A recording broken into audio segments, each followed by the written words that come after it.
जय हिंद दोस्तों, स्वागत है मेरे भाई आप सभी के एक बहुत ही जबरदस्त वीडियो में। बिहार दरोगा की बहुत ही बढ़िया वैकेंसी आप लोगों के लिए आई है और इस वीडियो के अंदर में हम आपको उसकी सारी संपूर्ण जानकारी देने वाले हैं कि मेरे भाई फॉर्म की फीस कितनी होगी, कब से लेकर के कब तक आप फॉर्म भर पाएंगे, क्या नया बदलाव इसके अंदर में आया है, फॉर्म भरने का तरीका क्या है, कट ऑफ इसकी कितनी जाती है और साथ के साथ यहाँ पर एजुकेशनल क्वालिफिकेशन, एज क्वालिफिकेशन, ठीक है, ये सारी बातें हम आपको मेरे भाई पूर्ण तरीके से बताने वाले हैं। एग्जाम की प्रक्रिया और काफी सारे पॉइंट्स को हम कवर करेंगे, तो वीडियो को शुरू से लेकर के अंत तक देखिएगा ताकि आपको सारी जानकारी मिल पाए। अभी अगर आप जाओगे तो बिहार दरोगा के मेरे भाई यहाँ पर जो बिहार गवर्नमेंट है उसकी वेबसाइट पर आप जाओगे तो ये आपको नोटिफिकेशन मिल जाएगा। इसको पूरी तरीके से तोड़ करके मेरे भाई हम आपको बता देते हैं ताकि आप समझ पाए। तो सबसे पहले अगर आप देखोगे तो ये सब इंस्पेक्टर की बहाली है और ये 2025 में आई है, जिसका कंप्लीट डिटेल आपके सामने है। फॉर्म भरने की अगर हम डेट की बात करें दोस्त यहाँ पर, तो फॉर्म जो आपका भरने का डेट है वो शुरू हो जाएगा 26 सितंबर से, यानी मेरे भाई 26 तारीख से आप इसका फॉर्म भर पाएंगे और उसी वेबसाइट पर भर पाएंगे। और अंतिम डेट जो रहेगा वो रहेगा 26 अक्टूबर 2025। कुल मिलाकर के आपको एक महीने का वक्त मिलता है। तो यहां पर कोई करेक्शन का कोई डेट नहीं दिया गया कि फॉर्म में कोई करेक्शन का बाद में आपको कोई डेट मिल जाए। तो फॉर्म को शुरू से जब आप भरेंगे तो सतर्कता और सावधानी के साथ में आप यहां पर भरेंगे। ठीक, इसके अलावा जैसे मान लीजिए कि आप इस फॉर्म को भर रहे हैं तो उसके लिए जो एज को कंसीडर किया जाएगा वो कौन सा डेट होगा कि किस डेट तक आप ग्रेजुएट हैं कि नहीं है, तो वो डेट इन्होंने 1 अगस्त 2025 को माना है। एजुकेशनल क्वालिफिकेशन का डेट भी यही है और एज क्वालिफिकेशन का भी डेट यही है। जैसे मान लीजिए 20 साल से 37 साल की जो उम्र है वो होनी चाहिए, तो 37 साल तक आप इस डेट पर हो जाए तो वो डेट भी कौन सा माना जाएगा, तो 1 अगस्त 2025 जो है वो माना जाएगा। तो दोनों के लिए यहां पर इस डेट को प्राथमिकता दी गई है। इसके अलावा अगर हम बात करें इसके फीस को लेकर के, तो इसका फीस मेरे भाई यहां पर 100 रुपए है। किसी भी कैटेगरी के अगर आप मेल हैं या किसी भी कैटेगरी के अगर आप फीमेल हैं, फॉर्म का फीस आपका 100 रुपया ही लगेगा और ये मेरे भाई सीधा सीधा ऑनलाइन मोड में होगा। यहाँ पर कोई बैंक वैंक का चालान वालान के माध्यम से कोई पेमेंट नहीं होगा। तीसरे अगर हम वैकेंसी की बात करें तो कुल मिलाकर के जो वैकेंसी हमारे सामने है वो 1799 है और ये बढ़िया वैकेंसी है। हर बार 200, 400, 500 इतनी वैकेंसी होती थी, लेकिन इस बार इन्होंने वैकेंसी को थोड़ा बढ़िया बढ़ा दिया है। कुल मिलाकर के 1800 पद आप यहाँ पर कह सकते हैं और ये पूरे 1800 पद का मेरे भाई यहाँ पर ये ब्यौरा है 1799 पदों का। इसमें अगर आप देखोगे तो मेल कैटेगरी में एससी के 210 पद हैं और फीमेल में इसका 35% यानी 74 हो गया। एसटी में अगर आप देखोगे तो मेल के 15 पद हैं तो इसका 35% के करीब में यानी 5 पद यहां पर हो गए। ईबीसी में अगर आप देखोगे तो 273 है मेल में और फीमेल में हमारे 96 है। बीसी यानी बैकवर्ड क्लास में आप देखोगे 222 और 78 है। बीसी वुमेन में 42 है। जनरल में मेरे भाई मेल में 850 पद हैं तो महिलाओं में 298 है। ईडब्ल्यूएस में अगर आप देखोगे तो 180 पद है मेल के और इसके कितने हैं, 63 है। इस तरीके से कुल मिलाकर के हमारा 1799 पद हो जाता है, जो कि एक बढ़िया दरोगा के हिसाब से ये वैकेंसी है। एजुकेशनल क्वालिफिकेशन की अगर हम बात करें तो देखिए, जैसे मैं हमेशा कहता हूं, कांस्टेबल की जितनी भी बहाली होती है वो 10वीं लेवल पर होती है और दरोगा की जितनी भी बहाली होती है वो ग्रेजुएशन लेवल पर होती है। तो चूंकि ये दरोगा की बहाली है तो इसके लिए तुम्हें ग्रेजुएशन चाहिए और एक बढ़िया यूनिवर्सिटी से चाहिए, बढ़िया मान्यता प्राप्त संस्थान से चाहिए। ऐसा नहीं कि कोई भी फर्जी कोई भी लोकल जगह से तुमने करवा दिया। और जो ग्रेजुएशन की डिग्री मानी गई है वो यहाँ पर मानी गई है ऑन और बिफोर 1 अगस्त 2025। इस डेट तक होना चाहिए या इस डेट के पहले तक होना चाहिए। अगर इसके बाद में तुम्हारी डिग्री आती है तो तुमको मान्यता नहीं मिलेगी, तुम फॉर्म नहीं भर पाओगे और भर भी लिए तो तुमको पेपर नहीं देने दिया जाएगा, नल कर दिया जाएगा। यानी मेरे भाई तुम्हारा ग्रेजुएशन 1 अगस्त के बाद का नहीं होना चाहिए, ये ध्यान रख लो। ठीक, एज क्राइटेरिया की अगर हम बात करें तो देखो इन्होंने एज क्या रखा है और बाद में रिलैक्सेशन क्या मिलेगा, ये दोनों को इंक्लूड करके हमने आपके सामने रख दिया है। जैसे अगर आप जनरल कैटेगरी से आते हैं तो जनरल कैटेगरी के चाहे आप मेल हैं तो मेल के लिए 20 साल से लेकर के 37 साल की उम्र जो है वो तय की गई है कि इस कैटेगरी या इतने के बीच के ही लोग जो है यहाँ पर फॉर्म भर पाएंगे। अगर आप 37 साल से ज्यादा की उम्र के हैं तो आप इसके लिए अप्लाई नहीं कर सकते हैं। महिलाओं के लिए 20 साल से लेकर के 40 साल का एज सीमा तय किया गया है। उसी तरीके से अगर हम बात करें तो बीसी और ईबीसी के लिए मेरे भाई जो एज है मेल हो या फीमेल हो 20 से लेकर के 40 साल। एससी एसटी के मेल या फीमेल के लिए 20 से लेकर के 42 साल। अगर आप गवर्नमेंट एम्प्लॉई हैं तो 5 साल इसमें जोड़ लीजिए। जैसे जनरल कैटेगरी के गवर्नमेंट एम्प्लॉई हैं तो इसमें 5 जोड़ लीजिए। यहाँ पर आप बीसी बीसी के गवर्नमेंट एम्प्लॉई है तो इसमें 5 साल जोड़ लीजिए, ऐसे कर लीजिए। और अगर आप एक्स सर्विस मैंने पहले ऑलरेडी आप नौकरी कर चुके हैं, ठीक है, दो ही कंडीशन होता है, या तो पहले नौकरी कर चुके हो तो एक्स सर्विसमैन में आ गए, या अगर कर रहे हो तो भी गवर्नमेंट एम्प्लॉई में आ गए। तो एक्स सर्विसमैन में आ गए तो 3 साल जोड़ लो और गवर्नमेंट एम्प्लॉई तो भी 5 साल जोड़ लो मेरे भाई। ठीक है, अब बात आती है, चलो ये हमारा एज का क्राइटेरिया हो गया। एज भी काउंट होगा 1 अगस्त 2025 तक, उस डेट तक आपका मैक्सिमम एज होना चाहिए। ठीक है, अगर उसके बाद आपका एज मेरे भाई आता है तो फिर आप फॉर्म नहीं भर पाएंगे, ध्यान रखिए। अब उसके बाद हो जाता है कि सर हमने एज देख लिया, फॉर्म की फीस हमने देख ली, चयन की प्रक्रिया क्या है, ये जो दरोगा की बहाली है, क्या इसमें मैथ, इंग्लिश, रीजनिंग, जीएस ये सब सब्जेक्ट पूछे जाते हैं, हिंदी पूछा जाता है, मूल विधि, संविधान पूछा जाता है, क्या है? तो देखो पता है क्या है, हर राज्य के अपने अपने बहाली आते हैं दरोगा के, और उनका सिलेबस अपना अपना होता है। जब आप दिल्ली पुलिस सब इंस्पेक्टर की बात करते हो वो सीपीओ में आता है, जो कि सेंट्रल गवर्नमेंट की जॉब है, तो उसमें जनरली जो स्ट्रक्चर होता है वो वही होता है जो एसएससी, सीजीएल या सीएचएसएल का होता है। लेकिन वहीं जब आप यूपी दरोगा में चले जाते हो तो वहां पर आपको हिंदी जैसा शब्द, मूल विधि और संविधान जैसा शब्द देखने को मिलता है। वहीं आप बिहार में चले जाओ तो बिहार में क्या क्या मिलेगा वो समझो। तो बिहार में सबसे पहले होते हैं आपके 3 चरण। पहला होता है आपका प्रीलिम्स, प्रीलिम्स के बाद में होता है फिर मेंस, मेंस के बाद फिर होता है फिजिकल, फिजिकल के बाद फिर होता है मेडिकल, और तब डॉक्यूमेंट वेरिफिकेशन करा करके आपको नौकरी दे दी जाती है।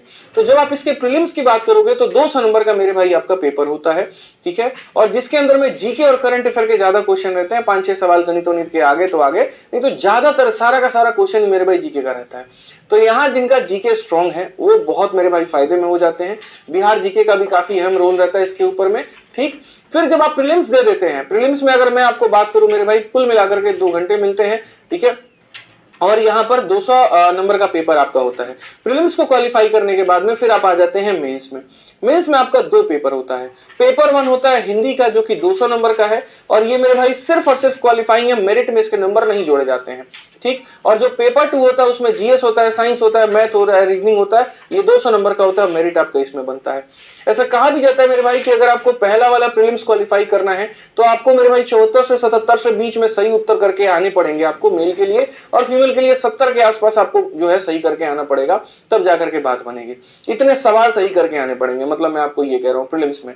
फिर प्रीलिम्स के बाद में आप आ जाते हो मेंस में। मेंस में हिंदी क्वालिफाइंग है, मेरिट में नहीं जुड़ेगा, लेकिन आपको 30% नंबर कम से कम लेकर के आना पड़ेगा। हमेशा मेरे भाई वैकेंसी का एक एक्स गुना लोग जो है यहाँ पर आपको फिजिकल टेस्ट के लिए बुलाया जाता है, जो कि ये वैकेंसी में साफ तौर पर इन्होंने दिया भी था कि इतने मेरे भाई देखो, अंतिम रूप में सफल अभ्यर्थियों की मेधा सूची लिखित परीक्षा में प्राप्त अंक के आधार पर यहाँ पर जो है वो बनती है, जो आप पेपर देते हो उसके आधार पर मेरिट आपका बनता है। उसके बाद में ये भी यहाँ पर साफ तौर पर कहा गया था कि कितने गुना कैंडिडेट को ये बुलाएंगे, पहले चरण के बाद दूसरे चरण में, दूसरे चरण के बाद तीसरे चरण में, ये सारी बातें यहाँ पर जो है नोटिफिकेशन में आपका लिखा गया है। उसी के आधार पर कट ऑफ भी डिसाइड होती है। जितना ज्यादा स्केलिंग फैक्टर होता है कट ऑफ उतनी कम जाती है, अगर स्केलिंग फैक्टर कम हो गया तो कट ऑफ ज्यादा जाएगी। जब आप मेरे भाई ये पूरा पेपर दे देते हो, प्रीलिम्स दे देते हो, मेंस दे देते हो, तो फिर आपका पीटी होता है, फिजिकल एफिशिएंसी टेस्ट। इसके अंदर में आपके शरीर की मापता और साथ में यहाँ दौड़ और कूद भी हो जाता है। इसको भी क्वालिफाई कर लेते हैं तो लास्ट में मेडिकल हो जाएगा और आपका डॉक्यूमेंट वेरिफिकेशन हो जाएगा और आपको आपकी नौकरी मिल जाएगी। तो इसके बारे में थोड़ा हम लोग डिटेल में चलते हैं। चरण आपको समझा दिया, प्रीलिम्स है, फिर मेंस है, फिर पीटी है, फिर मेडिकल है। अब अगर आ जाते हैं हम सबसे पहले प्रीलिम्स को लेकर के, तो आपने पेपर को लेकर के, जो रिटन पेपर है आपका ऑब्जेक्टिव होता है जो कि, ठीक है, तो उसमें अगर आप देखोगे तो सिलेबस आपका क्या क्या है, तो मेरे भाई जनरल स्टडी में वही सिलेबस हो गया पूरा, polity, history, geography, economy, current affair. Science में आपका मेरे भाई फिजिक्स, केमिस्ट्री, बायो हो गया। मैथ्स में थोड़े बहुत अलजेब्रा के, ज्योमेट्री के और अरिथमेटिक के क्वेश्चंस आपके हो गए यहाँ पे। रीजनिंग में वर्बल, नॉर्मल, और हिंदी में आपका ये हो गया, ठीक है। ये पूरी तरीके से आपका मेरे भाई सिलेबस हो गया। अब जो आप मेरे भाई आपका सिलेबस हो गया, ठीक, तो अगर हम बात करें तो इस तरीके से यही सिलेबस आपका हो गया प्रीलिम्स का भी और उसके बाद में मेंस का भी। इसको और डिटेल में भी उन्होंने नोटिफिकेशन में बताया है, जो कि आप देख सकते हैं, बट उतनी गहराई में जाने की भी जरूरत नहीं है, ठीक। आगे बात करें कि जब आप प्रीलिम्स दे देते हो उसके बाद में आपका फिजिकल होता है। फिजिकल के स्टैंडर्ड्स यहाँ पर क्या क्या हैं और वो कैसे हैं, आप यहाँ पर वो देखिए। तो अगर आप फिजिकल के बारे में जाएंगे, प्रीलिम्स देने के बाद मेंस, मेंस के बाद मेडिकल, इसमें जब आप जाओगे तो मेरे भाई यहाँ पर पीटी के बारे में देखो। जो मेल है उनके लिए 1600 मीटर की दौड़ है और 6.5 मिनट में पूरा करना है, और फीमेल है उनके लिए 1 किलोमीटर की दौड़ है, उनको 6 मिनट में पूरा करना है। लॉन्ग जंप अगर मेल की बात करें तो 12 फीट है, फीमेल की जो है लॉन्ग जंप 9 फीट है। हाई जंप की बात करें तो 4 फीट मेल की है, तो 3 फीट मेरे भाई फीमेल की है। और शॉर्ट पुट यानी जो गोला होता है वो 16 एलबीएस का मेरे भाई 16 फीट तक फेंकना होता है, और फीमेल को 12 एलबीएस का देना होता है, 10 फीट तक फेंकना होता है। इसके कहीं पर कोई भी नंबर नहीं जोड़े जाते हैं, और ये सिर्फ और सिर्फ क्वालिफाइंग होता है, सिर्फ और सिर्फ क्वालिफाइंग होता है। जब मेरे भाई आप इसको दे देते हो तब उसके बाद आप अगली प्रक्रिया में जाते हो, जो कि आपका हो जाता है मेडिकल, और फिर उसके बाद में डॉक्यूमेंट वेरिफिकेशन आपका। ये 3 प्रक्रिया हो गए। तो फिर से अगर मैं आपको छोटी छोटी बातें बता दूं तो थोड़ा सा ध्यान रखिए, ठीक। आपका पहले होगा मेरे भाई पेपर, फिर उसके बाद में आपका पीटी, फिर उसके बाद में ये सारी चीजें। इसमें इंपॉर्टेंट जो बातें थी वो यही थी कि आपकी वैकेंसी 1799 है। इसके अलावा महिलाओं को 35% का आरक्षण है। बिना ग्रेजुएशन के आप इसका फॉर्म नहीं भर पाएंगे, इस बात को आप यहाँ पर ध्यान रखें। और ये आपकी वेबसाइट है जहां से आप फॉर्म भर सकते हैं। अच्छा, फॉर्म भरने को लेकर के भी कुछ जानकारी मैं आपको बता देता हूँ।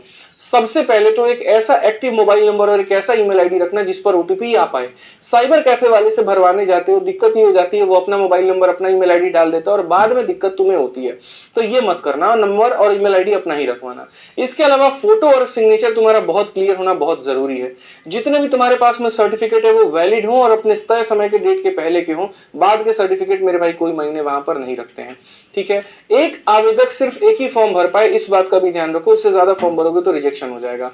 पेमेंट कंफर्म होने के बाद ही मेरे भाई फॉर्म को सबमिट करना, नहीं तो मत करना। यहाँ ध्यान रखना इस बात का, ठीक है। तो ये हमारी तरफ से पूरी जानकारी थी। इसके अलावा अगर बहुत लोग पूछते हैं कि सर इसमें सैलरी वैलरी का पैसा वैसा का थोड़ा क्या सीन है, तो हमने उसको भी इंक्लूड कर दिया कि जो देखो ये लेवल 6 की नौकरी है, जहां पर अगर आप देखोगे इन हैंड सैलरी आपको 49,000 से लेकर के 52,000 तक अप्रोक्स में शुरू में मिल रही होती है, क्योंकि पहले ट्रेनिंग होता है, ट्रेनिंग के बाद फिर आप काम करते हैं, तो लगभग इतनी सैलरी आती है। इसके अलावा जो एक्स्ट्रा आपके पर्क्स होते हैं वो अलग होते हैं, जैसे महंगाई भत्ता, डीए आपको डियरनेस अलाउंस मिलता है, एचआरए हाउस रेंट अलाउंस मिलता है आपको, यानी आपको अगर क्वार्टर मिल गया तो ठीक है, नहीं मिला तो उसका पैसा मिलेगा। टीए मतलब ट्रांसपोर्ट अलाउंस आपको मिलता है, ठीक है, पुलिस में ये होता भी है। और साथ में स्पेशल पुलिस अलाउंस जो होती है वो भी आपको मिल रही होती है, ठीक है। प्रमोशन की बात करें तो सब इंस्पेक्टर से इंस्पेक्टर, इंस्पेक्टर से डीएसपी, और बीच में भी काफी सारा रहता है। तो ये पूरा एक प्रमोशन का आपका प्रणाली हो गया, ठीक। तो मेरे भाई चैनल आपका अपना है, इसको सब्सक्राइब कर लीजिए। कोई भी नोटिफिकेशन कुछ भी आता है तो सर्वप्रथम आपको जानकारी यहीं से मिलेगी और सटीक मिलेगी।